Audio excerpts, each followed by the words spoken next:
Welcome back to Slashback Cinema, where we rewind the clock back to the VHS horror classics of the 70s and 80s. I'm Shawnee. And I'm Ryan. This week we're plunging headfirst into the surreal nightmare of Phantasm, the 1979 cult classic that gave us flying spheres, killer dwarves, and one of the most mysterious villains in horror history, the Tall Man. Directed by Don Castorelli on a shoestring budget, Phantasm isn't just a movie, it's a whole vibe. A weird, wonderful, and terrifying vibe. So grab your silver sphere, pack up the ice cream truck, and get ready to question what's real and what's a dream and what the hell is hiding in that funeral home. This is Slashback Cinema, and we're opening the dimensional gates to Phantasm. Before we continue, we have a quick request. If you're enjoying Slashback Cinema, please consider sharing the show with your friends. Word of mouth is the best way for new people to find the show. And if you're digging the deep cuts and the retro horror vibes we serve up every week, consider giving us a rating and a review on your favorite podcast app. It just takes a few seconds, and it really does help new listeners find the show. All right, Phantasm. Yeah, Phantasm. Wow. I believe you put this one on the list, Shawnee. I did. How you feeling about that? I did, but you know what? It was actually recommended by a listener. Tell us more. Who recommended this gem of the 1970s cinema world? This movie was actually recommended by Jeff Wilson, who's been a listener for a while. He sends us great feedback about episodes, and he's recommended a bunch of movies. And so he was the one who, on his list of recommendations, suggested Phantasm. I knew nothing about this movie. I don't even remember it, but it is kind of a classic. I think there have been, 4 or 5 Phantasm movies total, but I didn't know anything about it. How about you? What did you know about Phantasm? So when I started watching it, I remembered more of this movie, but I remembered the name and I remembered the flying orbs. And when you had originally recommended Suspiria, I was crossing the wires with this movie. So I had definitely seen a lot of pieces of this film as a kid on late night TV, randomly playing throughout the years. I didn't remember it until I started watching it. I had an experience similar to you when you were seeing, was that Night at the Comet? You started watching the scenes, you're like, oh yeah. So I had a lot of those moments where I was watching this movie and it was just like firing up those memories from years ago. So it was super fun. But I don't know that I'd ever seen the whole thing in its uncut entirety. So this was a nice little treat. Yeah, if you saw it on TV, like late night TV, you definitely missed some of the sexier scenes. Did you read originally this movie almost got an X rating? No, I missed that. Yes. I'm assuming they had to cut some material out of certain scenes then. There's a scene where a guy gets killed, and after he dies and falls to the ground, the camera kind of pans down his body, and you see like yellow liquid kind of pour onto the ground. I noticed that, yeah. And what I thought I was going to see was blood. So I was like, wait, is he bleeding yellow blood first? He was pee. He was peeing. I don't think I've ever seen a horror movie where a guy died and then peed after death. So and the ratings board said, yeah, that's over the line. And they actually convinced them to give it the R rating anyway. That's wild. So yeah, I saw that and I was like, that's weird colored blood. And then we'll talk about it a little bit more, but then there's like all this weird yellow alien blood that I was like, is that what I'm seeing? But no. Right. So, wow. Let's just pause for a second because let's talk about the state of American movie reviews. You can show gallons of blood and gore, but if you show urine, you've crossed the line. I think we should actually transition to doing some plot overview. Yes. So this one follows the story of Mike. He's a young teenage boy. He's just lost his parents and he's been staying with his older brother, Jody. He's worried about losing his brother. I think his brother wants to move on in life. And so there's this kind of tension and it's, they're attending the funeral for one of their, who was the funeral? I was going to ask you, is it clear who? I thought it was a friend. Then at the end of the movie, I thought, wait, is it their dad who died? It was very confusing to me. It's not his parents, actually, because Jody talks about not wanting Mike to be at this funeral because his parents' funeral was so traumatic. It was the friend that had gotten killed by the naked woman and stabbed in the chest at the beginning of the film. Oh, right. Okay, so it opens with a guy having sex in a graveyard like you do. And then he gets stabbed by this naked woman. And now they're at the funeral. That's the funeral. Okay. There's no clarity that they even knew that person. Like, you don't even know why you're watching this then. Right. Okay. No. Yeah, they kind of just started right off with a shocker. Like somebody gets killed right at the beginning. So Mike's kind of just spying on the funeral proceedings and watching from a distance. And there's this strange tall man at the funeral And Mike becomes suspicious of him, and he watches after the funeral's over, the tall man walk over to this casket that must weigh 400 pounds, picks it up with one hand and just loads it into the back of the hearse. And so Mike starts investigating what's going on with this guy. All this weird stuff is happening. There's these weird creatures.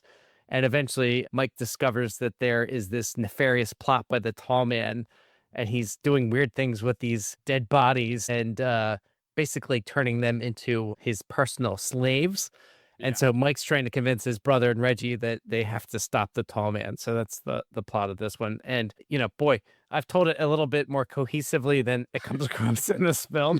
But Yes, I had to go to Wikipedia to read the plot of the movie while I was watching the movie because it's edited such a way like scenes will end kind of like seemingly in the middle, or you're like not quite sure what people are talking about. There were multiple times in this movie where I was just confused as to what the hell was going on. I did not get the sense that if I watched it more times, any of that would be more clear.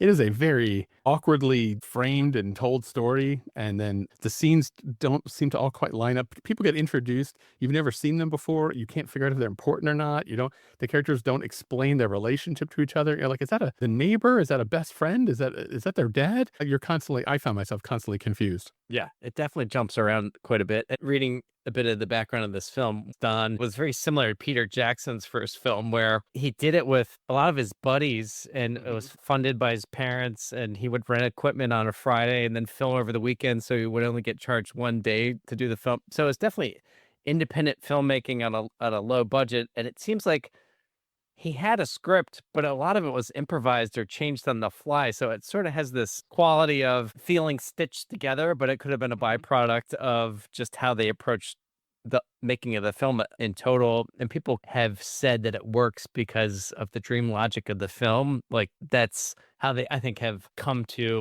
give a little Oh. bit of permission and grace to some of the jarring, Right. disconnected aspects of this film. When the movie ends, the whole movie was Mike's dream. So I guess that's how they're explaining why this movie is like badly shot. I feel like that's really trying to get away with something. You're trying to pull one over on your viewers when you're trying to argue, yes, this movie isn't badly edited. You know how your dreams are badly edited? This movie's kind of like that. Were there scenes that stood out to you while watching this thing? I well, Like what did you remember from you saw it when you were a kid? the scene that, like, I've never forgotten is that flying silver sphere, the orb. Right, that's big on the poster. Yeah, and so essentially for people who haven't seen it, it's this orb that comes flying around, and it's sort of like an early attack drone, I guess, of sorts for, evil, tall men who are turning bodies into space dwarves, They're and so Jawas. They're Jawas, right? Can we just yeah, say we're gonna talk about that in a minute, yeah. But, okay. so this flying sphere just, like, come hurling down, and then they launch these blades, or blades pop out, and then they would lodge into your heads of whoever was being attacked, and essentially, it was like a juicer, like, it would, like, hit them in the head, and then, like, gallons of blood would just shoot out of this thing. Yeah, how much blood do they think is in a head? Apparently a lot. One of the side effects is you fall on the floor and then pee your pants, so I think I would pee my pants if I saw a sphere with knives shooting at my head. But I read that Don Coscarelli had a nightmare about an orb chasing him, and the orb had those blades on it, and that's where like that idea came from. And in the poster, that orb is like 80% of the poster. yeah. It's about 1% of the movie. Yeah, I was expecting more orb, sort of orb letdown. I wasn't clear. The orb, was anyone controlling it? Was the orb alive? Like, there's so much in this movie that you have no idea why it's happening. Yeah. It seems like in later films, it does seem like the orbs get a little bit more aggressive, like smashing through Mm. doors, and maybe they've got a little Huh. bit more heat-seeking technology. Who knows? But you're right; they seemed easily avoidable. Now, this movie was really successful. It cost, according to Wikipedia, it cost $300,000 to make, and then the box office says 22 million. Wikipedia also says it appeared on several critics' lists of best horror films. I would like to have words with each one of those critics because I do not understand how, if you're composing a list of top 100 horror movies, how this movie ends up on any of those lists. Well, it's a question I had for you because I saw it at a young age. I probably saw it like early '80s would be my guess, and it clearly had an impact on me. You haven't seen this till just now watching it for this podcast. It was a worldwide phenomenon. Well, like, so What's your apparently. take? Why was it so popular? This independent film that this guy made, he was 23 years old with his buddies. Like, why was it so resonant? And why was it so popular? I've got two explanations for you. One of them we've already talked about, are the silver orbs, because that silver orb, like it's so big on the poster, it comes up in the other Phantasm movies. So apparently, that object that the director dreamed about is just something that it really resonated with people. And number two, two words for you: Angus Scrim. So that Yes. is the name of the actor who plays the tall man. And this whole movie lives and dies on the performance of Angus Scrim. That's not the character's name. That's the actor's name. Now, he plays the tall man who is the monster in this movie, and he's great. For me, by a long shot, my favorite thing in the movie. I even like the name Angus Scrim. I like that his look, his style, the fact that he's just called the tall man, everything about him. Every scene he's in this movie, it works. He was definitely creepy and weird. I liked that guy a lot. I think you're onto something there. I mean, that was the other that was the third thing I remembered about this film was that dude Mhm. freaked me He's a out. Like, he's good. holy He's shit, scary. scary as shit.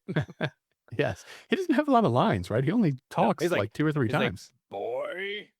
Yeah, yes, he says that. And then but randomly also, there are these dwarves who as you explained in the plot, the tall man is like turning people into these dwarves. And they look exactly like Jawas from Star Wars. Star Wars came out, what, 77? And this movie Yes. came out in 79. So the director of this movie insisted he did not rip off the look of Jawas, but they're 3 feet tall. They're wearing brown cloaks. They've got pointy hats like elves. There's literally no difference between them and Jawas, except for the fact that these guys make the creepiest noises when they move around. I did like the sounds of this movie. Good creepy sounds.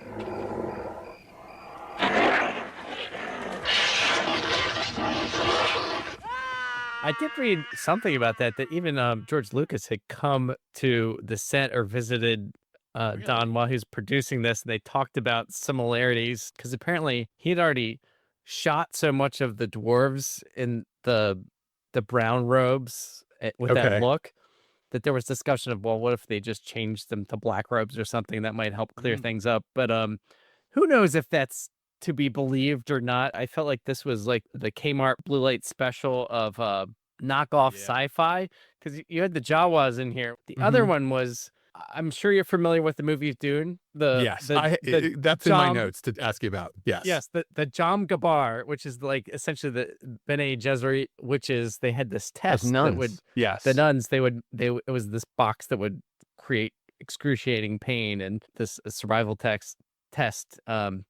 So if you've ever read Frank Herbert or seen the movies, it's a thing.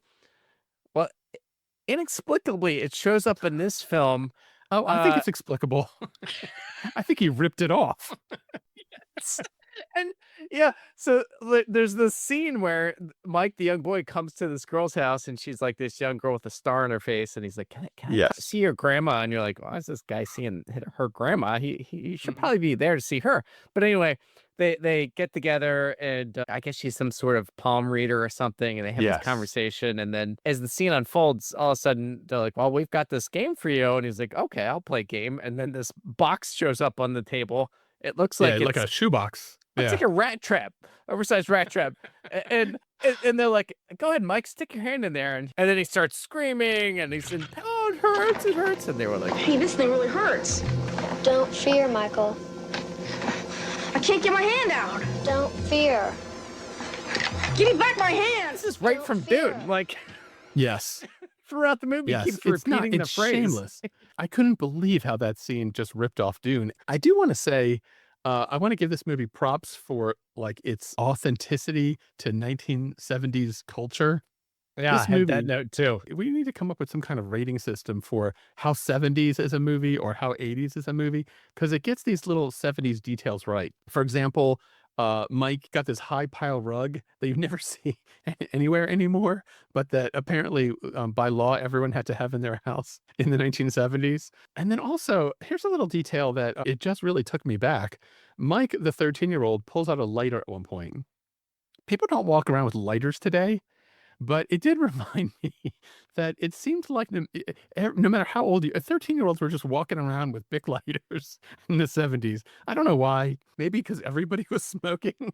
But, even in the early 80s, I found a lighter once on the ground. Not a it was one of those silver lighters that you could refill. What were Oh, those things? Zippos, yeah. Oh, And, score. I loved it. Yes, I was so happy to have this lighter. For a long time, I would just walk around and light it, and just having a lighter was a super cool thing in the 70s and early 80s. Do you remember that? Oh, yeah. Oh, yeah. I Early and 70s. I definitely got some Zippos for, like, Christmas presents as a young kid. So, See, like this is what I'm talking about. Santa Claus is putting lighters in stockings. That is something that only happens in the 1970s. it was probably so I could go around and light everyone's cigarette for them. They're like, "Boy." Yes. I do have a later story that I can share, Oh, with our good. listeners. It involves my grandma, her house back in the, 1970s, there on Bagley Now, Avenue in Baltimore. is this the same grandma you've talked about before, the wonderful grandma that let you put sugar on sugary cereals? Yes, and she would take me to Chuck E. Cheese, as we've discussed Yes. Oh, previously. Yes, I like so good times. Um, love this grandma. so all lovely people, but yes, they enjoyed their cigarettes, and there were lighters everywhere. And as maybe an 8-year-old boy, I found lighters quite interesting. So I remember being in their living room, and maybe they were in the kitchen or in the other room, like at the living room table. It wasn't a big house, so it was like literally like right around the corner. But Mhm. we were watching TV, and I had gotten a hold of the lighter, and I had my blankie that I took with me everywhere, and I like pulled the blanket over my head in front of the TV, and and I had the lighter, Oh, and no. I was like, well, I'm just gonna play with the lighter under the This is like a blanket. warning video that the fire department shows in elementary schools. Well, Yeah. let's just say you could adjust the height of the flame on this one, and I must have set Yes. the blowtorch. My hair instantly caught on fire, No way. and I was like, "Ah!" And then they came running into the room and proceeded to put me out with my blanket. And yes, So the blanket didn't catch on fire? I think I torched the hole in it, but yeah, kind of just like got the front of my head. But Wow. let this be a warning to you kids: don't play with lighters, especially under a blanket. Yes. It's a tiny little detail, but lighters is just such a iconic object of the 70s. I see it. I see it all now. What we gotta do is we gotta snag that tall dude and stomp the shit out of him, and we'll find out what the hell is going on up there. The tall man, he's like taking dead bodies. And what a good idea to work in a mortuary if you're like an evil phantom. And then he's like shrinking them down. It seems like if you have the ability to bring people back from the dead and turn them into zombies, the worst choice you could make is shrinking them down to so that they're child sized and make them less intimidating and less strong. I have a theory on that, though. I, Oh, I good. I believe we talked about how the orbs could only track at one level, and if you ducked, they wouldn't kill you. So he shrunk them down so they would not be killed by the orbs. That's why he did it. So because they have these pointy heads, so the orb would just fly right over their head. Right. And Oh, it's that's very pretty smart. sloppy. Yeah. Yes. Yeah. So I like that's it. a big brain on the tall man. Yeah. Way to go, tall man. I don't know if you looked into Don. I keep not wanting to say his last name because I can't say it. But his, Coscarelli. I'm gonna go Coscarelli. with. Yeah. Okay. His host of this movie film credits. Yeah. Are you familiar with his other standout film, Well, I know that he made The Beastmaster, Beastmaster? but I don't remember with that movie at all. I do You don't? vaguely. You never saw Beastmaster? Okay. I feel like I did, but I don't remember it very well. It's kind of like this movie with you, where it's like you don't quite remember exactly what you're seeing. Well, so if you remember nothing else about Beastmaster, the Beastmaster, his name was Dar. He had his two main pets were what in that film, Shawnee? Do you remember this? Oh He wait, had like I a see him in the poster. tiger. So Yes. is that a puma? He had like a puma and he had a hawk. You Okay. could see through its eyes, but his two main companions were ferrets.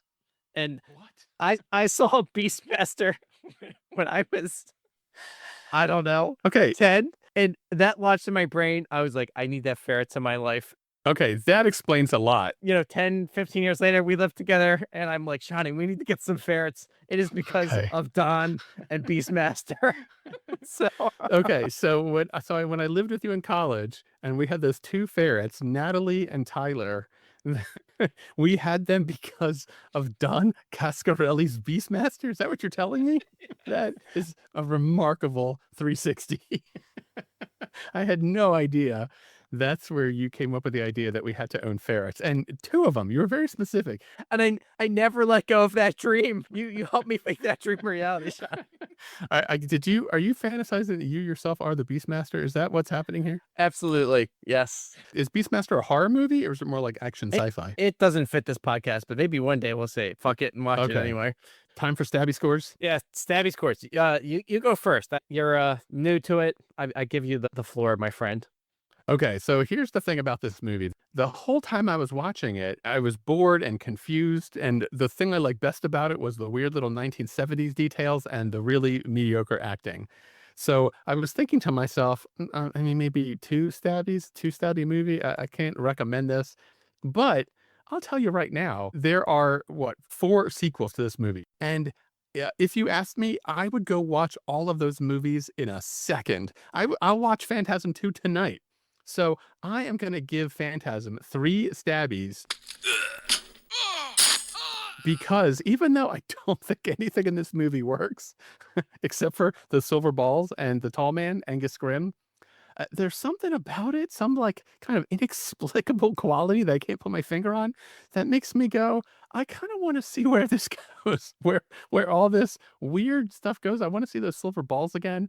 I want to find out, is Angus Scrimm an alien, a monster? I need more information. What happens to the Jawas? So it did kind of like get its hooks in me, and I feel like, I feel like I'm not done with the Phantasm series. All right. Well, can't wow. imagine. I gotta say, I'm impressed that you gave it three steps. So, yeah, That's wow. generous. Yeah, Yeah. there's okay. The pieces of this film are definitely burned in my brain. Like it's in there with Planet of the Apes and Yeah. Trilogy of Terror and the Slee Stack from Land of the Lost. Like this one's in there. The tall man, super freaky dude, and the blades. It definitely freaked me out. I don't know that this movie has a cohesive narrative or logic to a lot of it. We talked about some of the wild swings, and he must have hit it out of the park in some ways because this turned him into a millionaire, and it went on to be this multi-decade legacy of filmmaking. Right. And it's impacted a lot of people. Weird blend of horror and nightmares and sci-fi elements. It definitely stands out as a unique film. I can't think of anything that is similar. I mean, obviously he's stolen pieces of things as we discussed from different films and his influences there. Yeah, I think even the soundtrack sounded like Suspiria to me, like Goblin-esque. Yeah. But the fact that he was 23 years old and made this film is mind-blowing. It was great catching up with a piece of my past. I'm going to give this one 3.5 stabs. Ah, I can understand that. If you've seen this movie when you're younger, I mean really young, a teenager, 12 years old, this is a good horror movie for a kid. And it just feels a little naughty, right? You when you're watching it, if you were 12 years old, you would be thinking to yourself, I should not be watching this movie. My parents should not let me watch this. I know that this is on the dark side. Yep. Yeah, it's on the naughty side of the meter. Yep. Hey, you ready to do some trivia? Shall we play a game? Shawnee, I'm over trivia.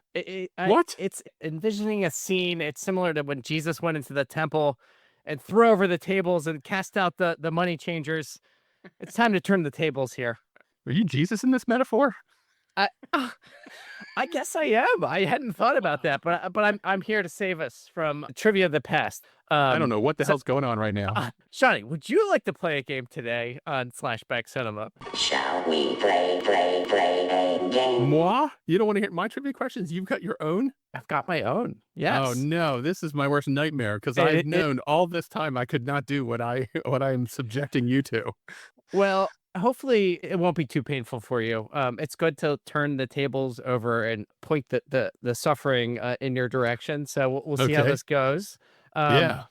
I've only got 3 questions for you. So this will be a kind of light step into the world of trivia with you answering the questions. Is there a theme to these questions? Loosely connected to this film and the era of the 70s and some of the things we've been talking about. I don't have one unifying thematic, but all right, all multiple excited. choice. So question number 1. Speaking of silver orbs, Pinball machines were everywhere in the 1970s, and they took over American culture. Which of the following is the name of an actual song from that era inspired by the pinball craze? Option A, Tilted Dreams. Option B, Pinball Wizard. Okay. And option C, Silver Bumper Blues. And there's a bonus to this question, Shawnee. If you can name the artist, correctly name the artist, you'll get 2 points for this question. So your options are Tilted Dreams, Pinball Wizard, and Silver Bumper Blues. Okay. I know the song is Pinball Wizard. And I even know it goes, he's a pinball wizard, he has to be. That is the total amount of words I know from that song. But who the hell sings that song? Right now, there's people listening to this podcast yelling the name of the band. And I'm like, I don't know, Queen? I have no idea. Who is it, Ryan? It was The Who. You lost the bonus The point. But Who? you correctly answered the question. Pinball Wizard. Well done. Okay. All right. I All got right. one. Shoo. Question number 2. We discussed Don's other films, The Beastmaster from 1982. In this film, there are 2 animals prominently featured, 2 ferrets. They're Right. his heroic friends as he goes on his journey. What were the names of those ferrets? Oh, God. Okay. We've got option A. I really hope they were Natalie and Tyler. The names of our ferrets. Why did we name our own ferrets after the Beastmaster ferrets? Did you not think of that? I did not think of that. Yeah. I'm Oh, sorry. Okay. Yeah, All I right. let you All right, down. go ahead. All right. What, So your what are my options are- questions? Kodo and Podo. You've got Zuki and Ruki, or Nib and Thatch. Once again, your sets are Kodo and Podo, Zuki and Ruki, Nib and Thatch. Which of those are the correct names of the ferrets at Beastmaster? So, okay, so I noticed 2 of them rhyme. So Kodo and Podo, that set rhymes. And then Zuki and Ruki, that rhymes. Nib and Thatch do not rhyme. So logically, does that mean Nib and Thatch are more likely to be their real names because they're not rhyming? Or is it less likely? This is the kind of thing you learn when you take the PSATs that I don't really have much of a recollection for. But the names I like the best are Nib and Thatch. So that's what I'm going to say their names were. How did I do? Nib and Thatch. Okay. I'm sorry to inform you that is the incorrect answer. The correct answer was Kodo and Podo. That's not a better name. I know. Well, with the fact that you didn't know anything about Beastmaster, I was like, ooh, this is not the right question, but it's too late to pivot. So Yes. here we are. Okay. But okay. I do want to So- see Beastmaster down, but okay, go ahead. Yes. Well, one for you're one up and one down. So you're tracking okay. This is gonna take you to the finish line here with question number 3. I'm feeling good about this one for you, though, Shawnee. In Phantasm, the protagonist Mike is a 13-year-old boy, and he's grown up in the late 70s. Mhm. Which of the following toys would he not have been able to play with because it didn't launch until the 1980s? Ooh, I like a question. So we've got 4 this time, 4 choices. Your first option is Rubik's Cube. The second is Sit and Spin. The third is Transformers or Big Wheel. So which of those was not available for Mike to play with in his childhood of the 1970s? So it's Rubik's Cube, Sit and Spin, Transformers, and Big Wheel. All right. I do feel like the big wheel existed, although I did not own a big wheel. I had the green machine in the 70s, which I actually personally thought was cooler. It's a little more a complex version of the big wheel, a little more higher tech. So I do think the big wheel existed. Rubik's Cube, I feel like I definitely was not aware of Rubik's Cube until the 80s, but that doesn't mean that's when it came out. Sit and Spin, that's got 70s toy all over it because it's just a giant piece of plastic. And nothing we loved more in the 70s, other than lighters, than giant pieces of plastic. So it's either Rubik's Cube or Transformers.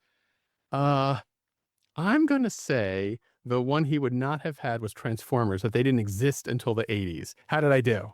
Ding, ding, ding. You got it. Yeah. Ah, Transformers launched yeah. in 1984.